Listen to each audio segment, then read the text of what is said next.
It begins with light, soft light, candlelight flickering against stone walls, a room filled with quiet hope. A child is born and the world leans in. People gather close, smiling, whispering blessings as if words alone can shape destiny. They believe this moment is pure, untouched, safe. We are told this is how the story starts, with joy, with celebration, with the promise that nothing could ever go wrong. But even here, something waits, because not every voice comes to bless. Some come to remind us of what we fear most, that time listens, that fate hears everything, and that no joy lasts forever. A curse is spoken, not shouted, not dramatic, just calm enough to be believed. A needle, a single drop of blood, and a sleep so deep it does not feel like rest. It feels like death learning how to breathe. When we hear this story as children, we are told not to be afraid. We are told it is magic. We are told it belongs to fantasy, a fairy tale, something distant from us. But the body knows better, because the idea of falling asleep and never waking, even gently, touches something old inside us. The princess falls, not suddenly, not violently. She simply stops. Time slows around her. Years begin to pass, but the world does not move forward. It settles. Dust thickens. Footsteps fade. Voices disappear. The castle grows quiet. Not abandoned, paused, as if everyone inside is holding the same breath. Outside, nature begins to remember itself. Thorns crawl over stone walls, slow and deliberate. Vines tighten their grip. What humans built to last begins to soften back into the earth. This part of the story always feels strange, because nothing is destroyed, nothing rots, it only waits. Then, much later, someone arrives. A figure moving through shadow and silence, through thorns sharp enough to draw blood. We are told it is love that guides him, that love is stronger than time, stronger than death. A kiss is placed on sleeping lips, and the world wakes up. The princess opens her eyes, unchanged, unmarked, as if centuries passed her like a dream she never remembered. The castle stirs, music returns, life resumes exactly where it left off. This is where the story usually ends, softly, comfortably. We are meant to feel safe here. We are meant to believe the lesson is simple, that love conquers all, that sleep is never final, that nothing truly bad can last forever. And for a long time, we accept that. But if you stay with the story a little longer, something begins to feel wrong. Because the sleep does not behave like magic. It behaves like memory. The castle does not decay, it preserves. The princess does not age. She waits. The world does not move forward. It pauses, as if it knows this moment must be respected. And suddenly, the question changes. What if this story was never meant to be gentle? What if it was never meant to comfort children at all? What if the sleep was not a spell, but a symbol older than language, older than crowns, older than castles, older than the idea of fairy godmothers? What if this story is not about waking up, but about why humans have always believed that sleep and death are not the same thing? Because long before this story had a name, people were already telling it, not with books, not with ink, but with voices by firelight, with shadows on cave walls, with stories spoken slowly so they would not be forgotten. Sleeping Beauty did not begin as a princess. She began as an idea humans needed in order to survive the dark. And once you realize that, the story never sounds the same again. The story does not stay still. Once it leaves the castle, it begins to travel, not across pages, but across centuries.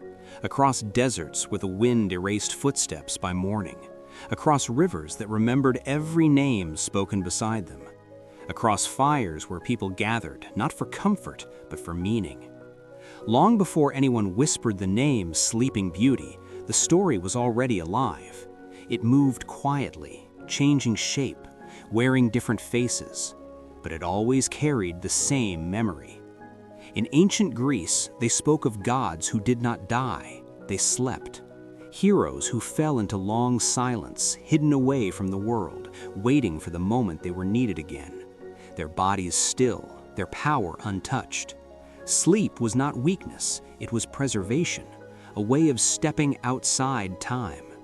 Further south along the Nile, the story grew darker. Osiris, king, god, life-giver, was betrayed, his body torn apart, sealed away in pieces. To the living, it looked like an ending, but to the Egyptians, it was something else.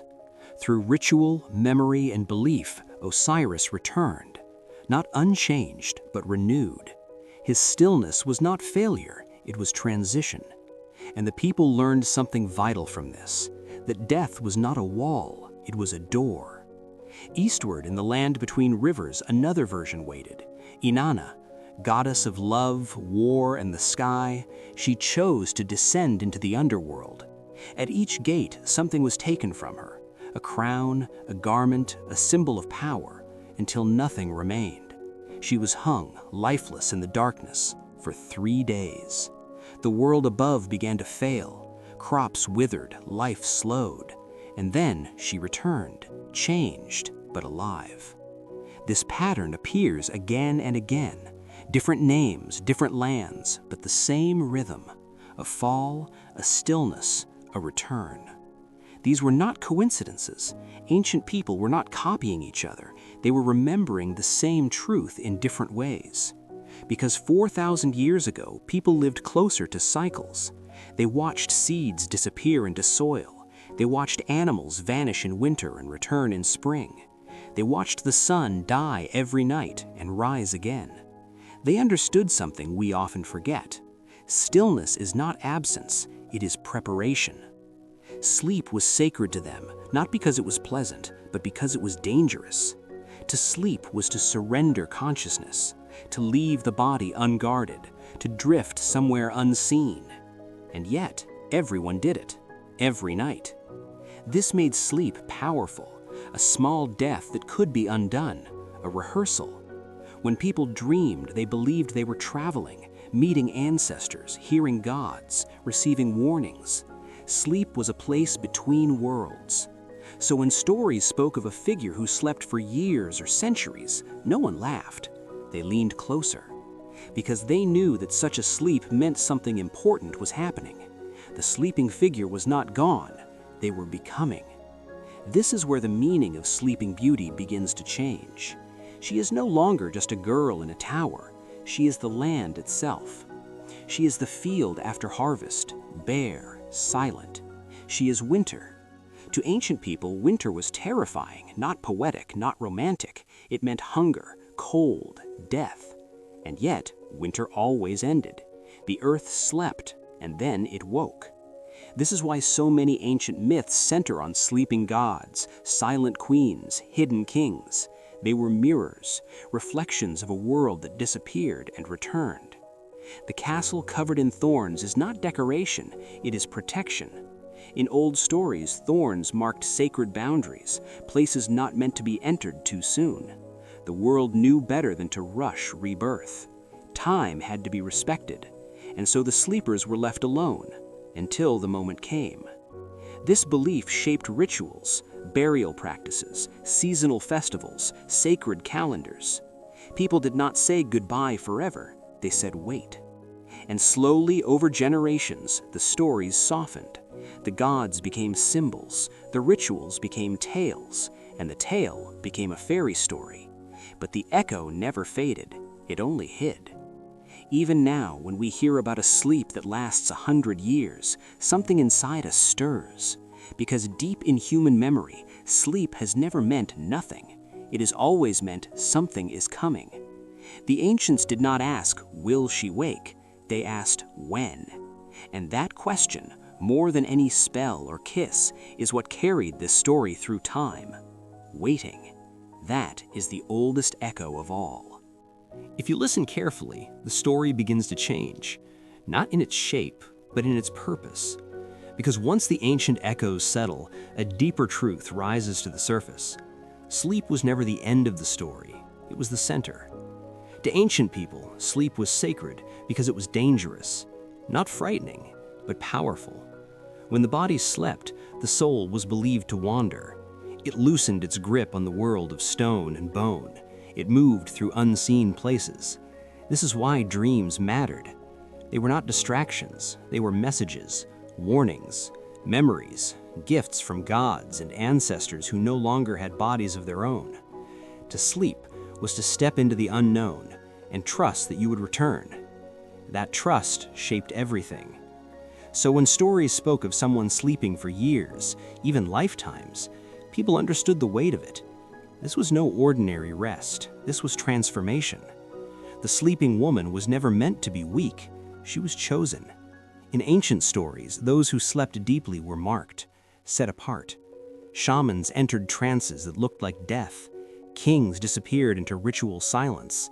Initiates lay still in dark chambers waiting to be changed. They emerged different, wiser, older, reborn. The woman in the tower is part of this lineage. She represents the moment before rebirth, the pause before becoming. Her body lies still, but the world around her is alive with meaning. The castle does not crumble, it holds. The walls do not fall, they protect. This is not imprisonment, it is containment. In ancient belief, transformation required boundaries. Sacred spaces were fenced, caves were sealed, temples were closed during holy times. Nothing sacred was rushed. The thorns surrounding the castle are not there to punish. They are there to keep the world out, to protect the process. Inside, something fragile is happening. Change that cannot be seen. This is why the curse matters. The curse is not evil, it is time speaking honestly, a reminder that nothing grows without passing through darkness. The spindle, sharp and small, is fate. In many ancient cultures, fate was woven, threads cut, lives measured. The needle does not attack her, it calls her. One moment of blood and the door closes. Sleep begins. To us, sleep looks empty. To ancient minds, it was crowded. Crowded with spirits, crowded with memory, crowded with the work of becoming. The sleeping woman is the earth after harvest, stripped bare, cold, silent. But beneath the surface, roots are forming, seeds are breaking open. The story asks us to trust what we cannot see. This is why the awakening does not come with struggle. She does not fight her way back. She does not conquer death. She simply returns. Because rebirth is not a victory, it is a cycle. When she wakes, the castle wakes. Life resumes, not because it was saved, but because it was ready. This is where the modern telling often misleads us. We are taught to see a rescuer, a hero, someone who arrives and fixes what was broken. But the ancient story does not need saving, it needs time. The kiss is not power, it is permission, a sign that the waiting is complete. In older versions of these myths, awakening often came through ritual, season, or alignment, a solstice, a returning sun, a turning of the year. The kiss is simply the final signal, the world saying, now. This is why the story has endured, because deep down, we recognize ourselves in it. We know what it is to be still when we do not want to be. We know what it is to wait through long seasons that feel like endings. Grief, loss, change. Times when life seems paused and the world feels distant. The story does not tell us to rush through these moments. It tells us they matter. That stillness is not failure. That silence can be holy. That nothing meaningful emerges unchanged. Sleeping Beauty is not asleep because she is weak. She is asleep because something inside her and inside us is being prepared. And when the moment comes, when the world is ready to receive what has been forming in the dark, awakening is not dramatic, it is gentle. It feels like remembering who you were meant to become. By the time the story reaches us, it has already lived many lives. It has been whispered by firelight, chanted in temples, painted on stone, softened into something safe enough to tell a child before sleep. But underneath every version, the same truth waits. Sleeping Beauty was never just a fairy tale. She was a memory, a way for humans to survive the hardest moments of being alive. Long before stories were written down, people faced winters that killed, losses that felt final, silences that stretched on without promise. They needed a way to believe the darkness was not permanent. So they told stories, not to escape reality, but to endure it. They spoke of lands that slept instead of dying, of figures who waited instead of disappearing, of time itself slowing so something fragile could be protected. The myth did what facts could not. It gave shape to hope. Over centuries, the world changed. The old gods grew quiet. Rituals became symbols. Symbols became stories. And stories became entertainment. A princess, a curse, a kiss. Simple enough to remember, soft enough to repeat. But the deeper meaning never left. It only hid beneath the surface. You can feel it in the pause before she wakes, in the way the world waits with her, in the sense that something sacred is unfolding, unseen. The story does not promise rescue, it promises return. It tells us that waiting is not wasting time, that stillness can hold purpose, that darkness can be part of becoming. This is why the myth endures, because every human life contains a season of sleep, moments when we feel cut off from the world, when nothing moves forward, when we wonder if what we were has ended. Grief feels like sleep. So does deep change. So does loss. The story does not rush us through these places. It sits beside us. It whispers, "This has happened before." It reminds us that ancient people stood where we stand now. They faced the same fears. They waited through the same silence. And they believed something we still want to believe. That beneath the stillness, life is working. That beneath the silence, memory breathes. That nothing sacred is ever truly gone. When Sleeping Beauty wakes, she does not conquer time, she completes it. She steps back into the world not because she was saved, but because she was ready.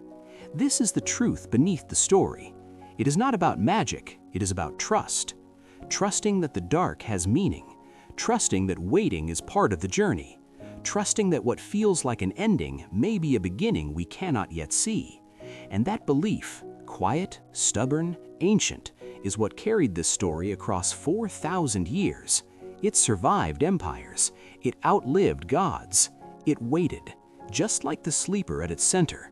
Because in the end, Sleeping Beauty is not a princess. She is every human who has ever stood in the dark, hoping that something is still forming beneath the silence. And maybe that is why this story never fades. It does not need to be remembered. It is already awake, inside us.